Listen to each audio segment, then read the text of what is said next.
महिलाओं नरमुंडा के पास आओ, इसके बाद यहां से दिखाओ। चल बाबू कि राजा जी के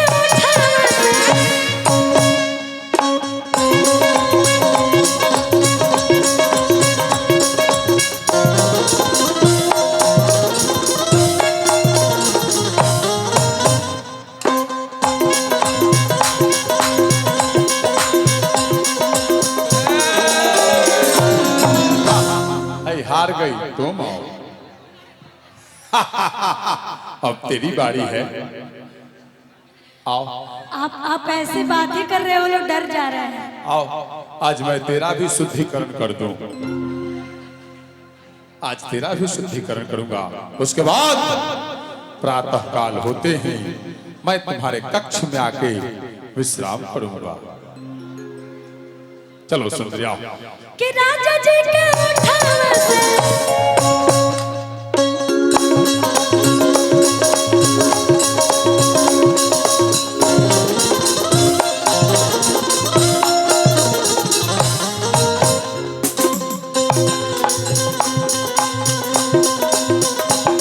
एक बार जोरदार ताली बजा दीजिए आप लोग नरमुंडा प्रेमी जी के लिए। ये न्यू नाम हम रखे नरमुंडा प्रेमी जी। हे सुंदरी, बहुत अच्छा लगा। हम तो स्वामी हैं। नहीं आप प्रेमी हैं, मुझे प्रेमी नजर आता है तो इसलिए चलेगा चलेगा, सब चलेगा। आइए। अच्छा एगो लड़के के शादी भइल, वो अपना ससुराल गइल बड़ी। हाँ, जब अपना ससुराल जाए तड़ी तो भगवान जी से गुहार लगाओ तड़ी, वो बड़ी सुंदर के।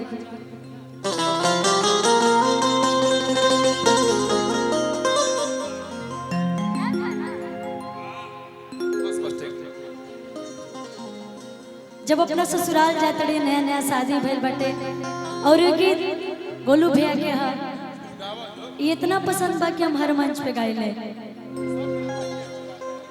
तनी आप लोग नई नवेली दुल्हन बन जाई जाए, जैसे कि अपने ससुराल। अच्छा जब आप लोग की शादी होगी, अपने ससुराल जाइएगा तो दुल्हन कैसे बन के जाइएगा? इतना तरमू लौकता। साड़ी देख रहे, लग रहा मच्छरदानी ओढ़ी हो, सारे मुंह तो दिख रहे हैं बाहर से। काला सरतिया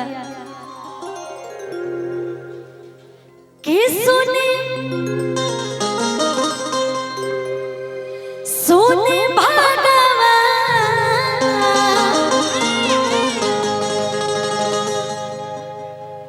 के सोने सोने भागवा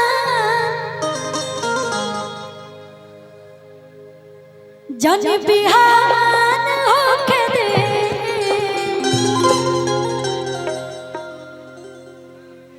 के सोने सोने भागवा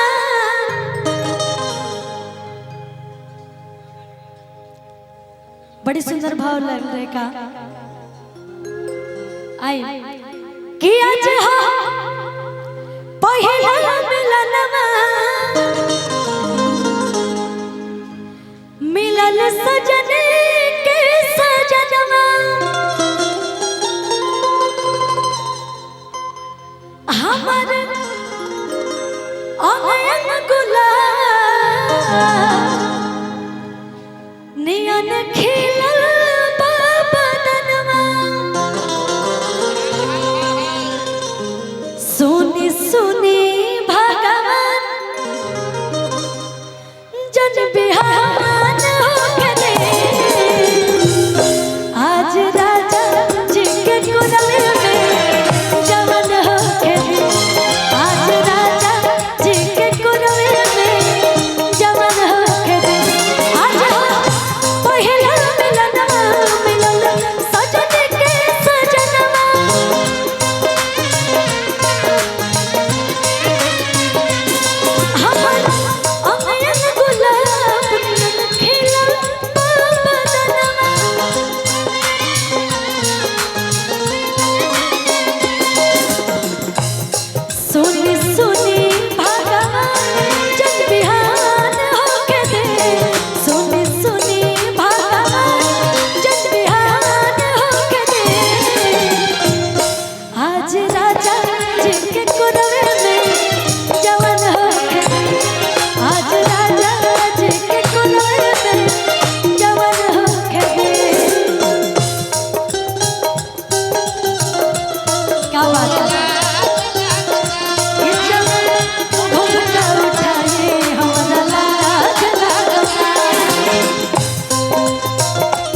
अच्छा जी यार,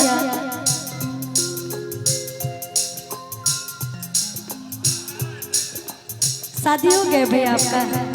राउर शादी हो गई बा? आपका बेटा भी है? बहुत बहुत धन्यवाद।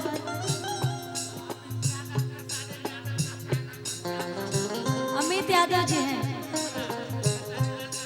अच्छा, खेसारी भैया के फैन अमित यादव जी, बहुत ही सुंदर, बहुत ही अच्छा। थैंक यू सो मच आपको।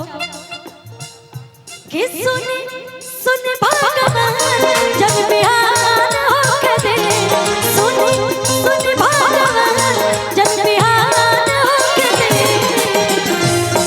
आज राजा जी के कुरल में जवान होके दे, आज राजा जी के कुरल में जवान होके दे। छोटा बच्चा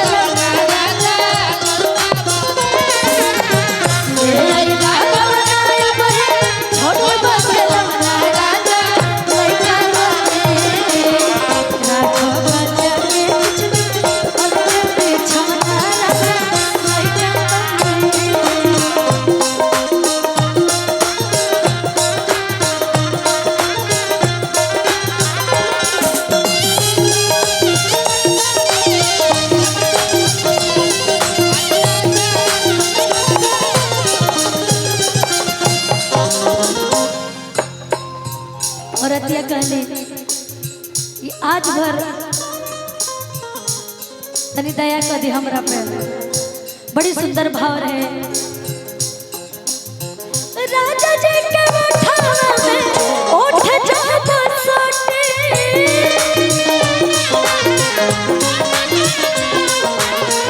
राजा जी के उठावा में ओठ जब सोटे,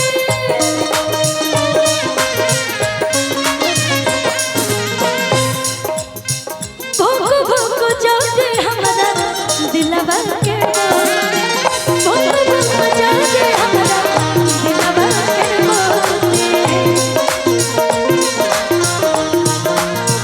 अच्छा अच्छा जिया क्रिया जिया तने जिया के हमने मुड़की देख लिया जाए। मुड़की बांधने आता है ना आपको? काहे कि हमारे भोजपुरी जहान में ही बड़ी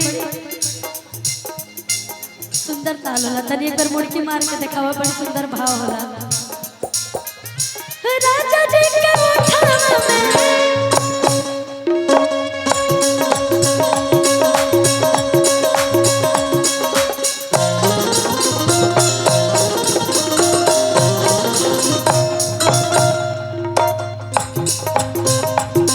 वाह, क्या बात है, बताले बजा दीजिए आप सब भाई।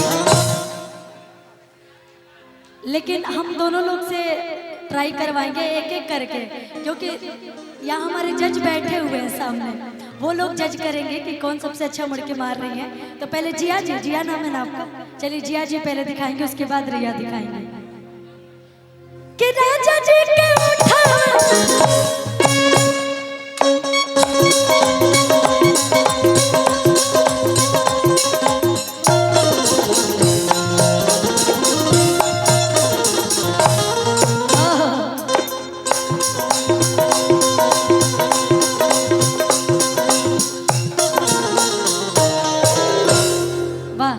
अभी जज ना करके जब दोनों जने के देख लो तब तू रिया तू अब है।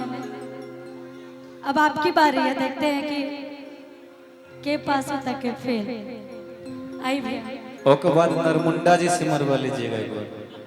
हाँ इनसे भी करवाएंगे। अभी देख रहे थे बड़ी अच्छा डांस कर रहे थे नरमुंडा जी। कि राजा जी के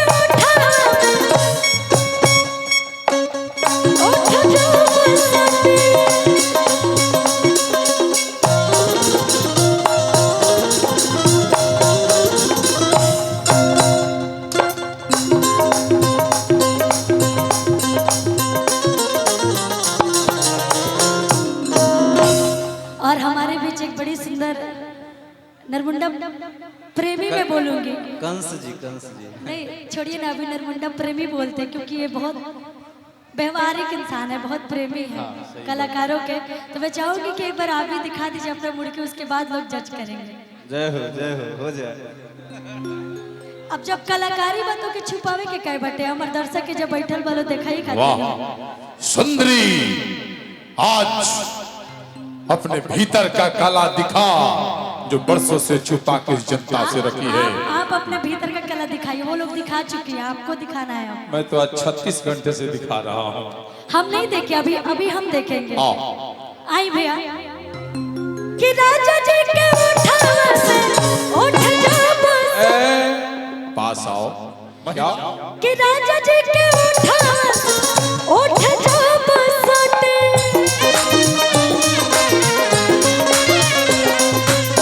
भूख भूख बोले हमरा दिलवा के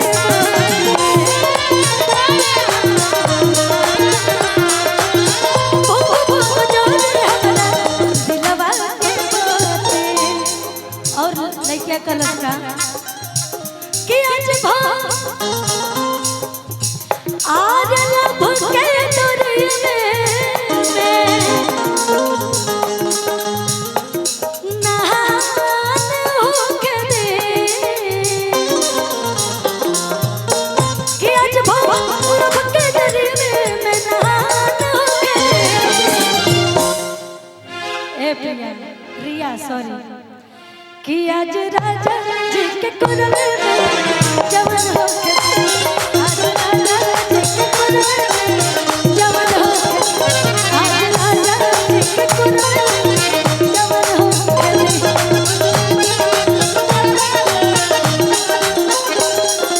झुमके वाले क्या बात है।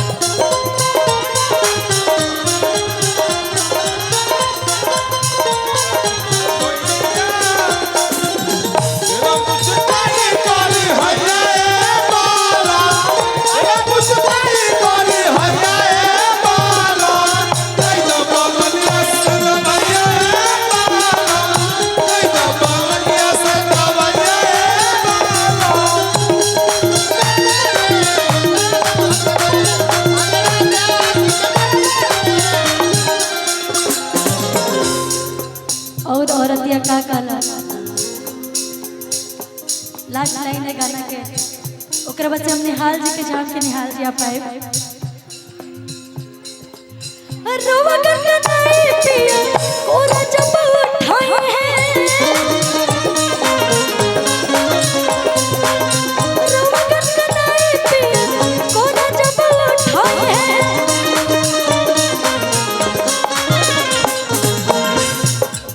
अपने में सब कुछ कर लेता नहीं लोग ललन भोजपुरी जब बाजा में सुनते हैं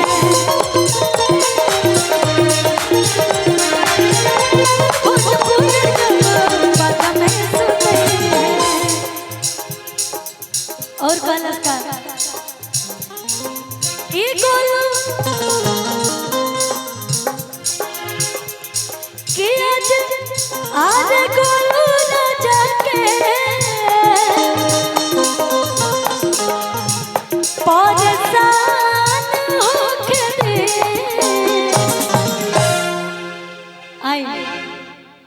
कि आज राजा जी के कुरवे में बिहान होके आज राजा जी के कुरवे में बिहान होके आज राजा जी के कुरवे में बिहान होके आज राजा जी के कुरवे में बिहान होके।